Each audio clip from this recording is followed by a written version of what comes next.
Vidarbha city news मध्ये मी वैष्णवी आदलकर आपले सहर्ष स्वागत करते। आपण प्रभाग क्रमांक 14 जवाहर गेट बुधवारा येथील शिवसेना उमेदवारीकरिता उभे राहिलेल्या उमेदवारांची आज थोडी चर्चा साधणार आहोत। मॅम, सर्वप्रथम आपलं नाव? मी कोमल संतोष बद्रे पंजर। मॅम, आपली उमेदवारी आपण शिवसेनेकडून घेतली आहे, तर प्रचाराकरिता आपण कशा प्रकारचे म्हणजे तयारी आहे आपली आणि आपल्या स्थानिक लोकांना आपल्याला काय संदेश द्यायचा आहे?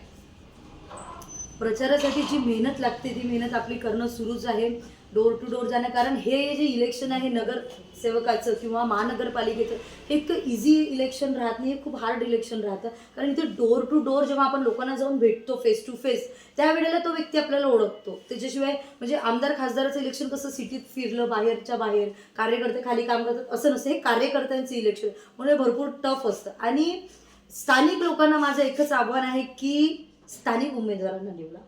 जो उमेदवार अमरावतीमध्ये म्हणजे तुमच्या प्रभागामध्ये प्रॉपर राहतो, जो तुमच्या घराच्या आजूबाजूला राहतो, त्या उमेदवाराला तुम्ही निवडा। जेणेकरून आपल्या प्रभागामध्ये जो उमेदवार राहतच नाही तो फक्त उभं राहण्यासाठी आपल्या प्रभागात येतो आणि वापस त्याच्या घरी जातो, त्या गोष्टीला काही अर्थ नाही ना। कारण जर आज एखादी अडचण आपल्याला गेली तर आपण त्याच्या प्रभागात दुसऱ्या प्रभागात जाणार आहे का आपली अडचण सोडवायसाठी? आणि गेलोही तर याची शाश्वती काय आपलं काम होईल म्हणून स्थानिक लोकांनी स्थानिक उमेदवारालाच प्राधान्य दिलं पाहिजे आणि नवीन लोकांना प्राधान्य दिलं पाहिजे, जे युवा आहेत युवा लोकांना संधी दिल्या गेल्या पाहिजे।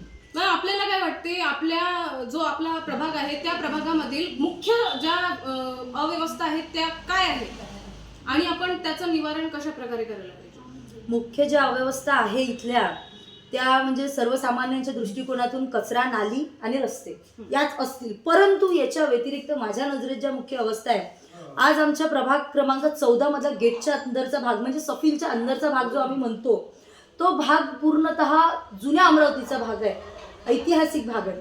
तर आमच्यासाठी हे जे परकोटा आहेत आज, ते परकोटा आमच्यासाठी खूप महत्त्वाचे आहेत। कारण ही आमचे इतिहास आहे, हा इतिहास आम्हाला आमच्या येणाऱ्या पिढीला सुद्धा दाखवायचा, त्याच्यासाठी ते सांभाळणं सगळ्यात महत्त्वाचं दृष्टिकोनातून आमच्यासाठी पहिलं ध्येय राहील। या व्यतिरिक्त या प्रभागामध्ये भरपूरशा अशा लोकांना सामाजिक मानसिक त्रास आहेत, काही घरगुती त्रास आहेत, आणखी काही भरपूरशे महिलांना प्रॉब्लेम आहे। या सगळ्या गोष्टींना एकत्रित करून आज आपल्याला सगळ्यांना सोबत घेऊन चालायचं आहे की जर उमेदवार एका हाकेला येणारा असावा, नगरसेवक एका हाकेला येणारा असावा, भाऊ तुम्ही या ना, भाऊ तुम्ही असा नसावा, इकडे रे हे काम कर रे असा उमेदवार असायला हवा। स्वच्छता हाच फक्त मुद्दा आपण घेऊन चालणार नाही आहोत। उमेदवार हा फक्त स्वच्छतेपुरताच मर्यादित नसतो। आजचा जो मुख्य म्हणजे आपण पाया म्हणतो मतदानाकरिता हा युवा पिढी आहे, तर युवा पिढीपर्यंत आपण कशा प्रकारे पोहोचणार आहोत आणि त्यांच्यासाठी आपण कोणत्या सुविधा आणि सोयी उपलब्ध करून देणार आहोत? युवा पिढी जी आहे ही 9 वर्ष अगोदर 2017 मध्ये इलेक्शन झालं होतं, त्यावेळेला भरपूरशा लोकांनी मतदान केलं, त्याही वेळेला काही युवा पिढी होती। पण 9 वर्ष जेव्हा इलेक्शन 5-5 वर्षांनी जेव्हा होतं, तेव्हा ते एक नवीन उमेद असते युवा पिढीला की आपल्याला मतदान करायला त्याचं आपलं फर्स्ट टाइम राहील, आपल्यालाही आवड होती त्यावेळेला। त्या पद्धतीचं हे मतदान जे आलेलं आहे 9 वर्षांनी, हे भरपूर चांगलं राहते। कारण 2 जनरेशनचं म्हणजे 2 गॅप गेलेले आहेत 5-5 वर्षाच्या, त्यामुळे भरपूर प्रचंड प्रमाणात या मतदानाला लोक म्हणजे आनंदाने जाणार आहे, मतदान करणार आहे आणि लोकांच्या मनातला नेता निवडणार आहे, जनतेचा जो आवाज असतो तो निवडणार आहे। कारण तो गरजेचा आहे। आज येतं प्रत्येकजण खुर्चीसाठी बांधतो, पण खुर्चीच महत्त्वाची आहे का?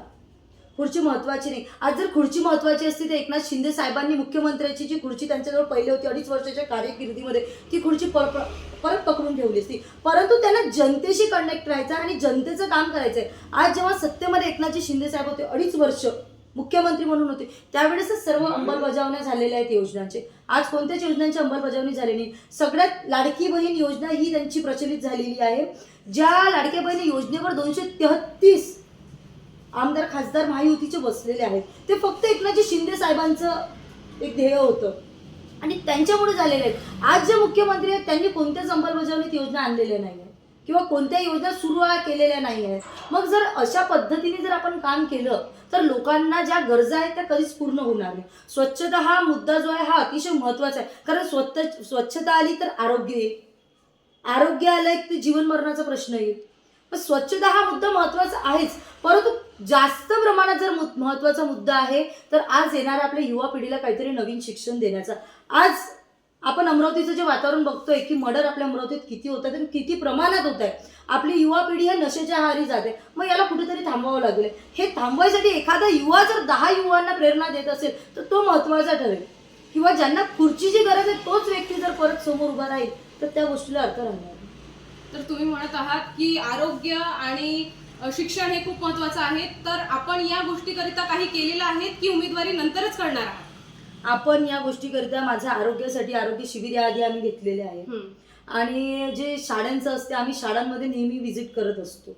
आणि माझ्याकडे आज मी जरी उमेदवार म्हणून जरी उभी असेल तरी माझ्याकडे युवती सेना जिल्हा प्रमुख म्हणून पद आहे, ज्याचं मी पदभार सांभाळते गेल्या 2 वर्षापासून. आणि मला तरी असं वाटतं की आम्ही प्रत्येकाच्या प्रश्नांना आम्ही उत्तर म्हणून उभे राहतो, कारण माझी स्वतःची महिला हेल्पलाईन आहे. तर काही महिलांना जर त्रास होत असेल, आम्ही एक धोरण ठेवलेले की आमच्या गेटच्या आतमध्ये म्हणजे प्रभाग क्रमांक 14 मध्ये आत्मसंरक्षणासाठी आजपर्यंत प्रशिक्षण मुलींसाठी किंवा महिलांसाठी झालेले नाही. आम्हाला त्याची सुद्धा उभारणी ते पायाबांधणी करायची आहे. या व्यतिरिक्त शिक्षणाचा जो महत्त्वाचा विषय आहे त्याच्यासाठी इथे वाचनालय आहेत, अभ्यासिका आहेत, पण तो बंद पडलेला आहे. ते आपल्याला पुनरावृत्ती चालू करायची आणि काही नवीन सुद्धा आणायचे आहेत. खुले मैदान आपल्याला लेकरांसाठी अरेंज करायचे आहे, जेणेकरून जर लेकरं तिथे खुल्या मैदानात खेळायला जातील तर वयोवृद्ध सुद्धा तिथे फिरायला जाऊ शकतात. त्यांचा सुद्धा तो एक तब्येतीचा विषय जो आपण म्हणतो, एक व्यायामाचा प्रकार त्यांना, कारण सहसा घरामध्ये एकटा जेव्हा वयोवृद्ध बसतो तो कोमेजून जातो, पण 4 लोकांमध्ये त्यांच्या वयाच्या लोकांमध्ये जेव्हा ते ऍडजस्ट होतात त्यावेळेस तो जास्त आनंदाने जगू शकतो.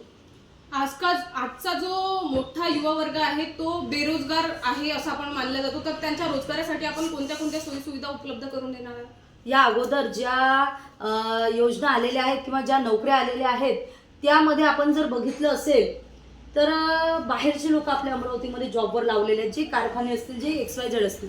परंतु ज्या राज्य शासनाच्या योजना आहेत किंवा महाराष्ट्र शासनाच्या योजना आहेत किंवा वैयक्तिक एखादी जी फॅक्टरी असते किंवा आणखी काही असते, तिथे आपल्याला आपल्या पद्धतीने जे आपले लेकरं शिकलेले आहेत आज ते आपल्याला लावायचे आहेत की जेणेकरून त्यांच्या आईवडिलांचं भविष्य त्यांच्या भरोशावर आहे. तर त्याच्यामुळे त्या युवांना आपल्याला आज मार्गी लावायचं आहे.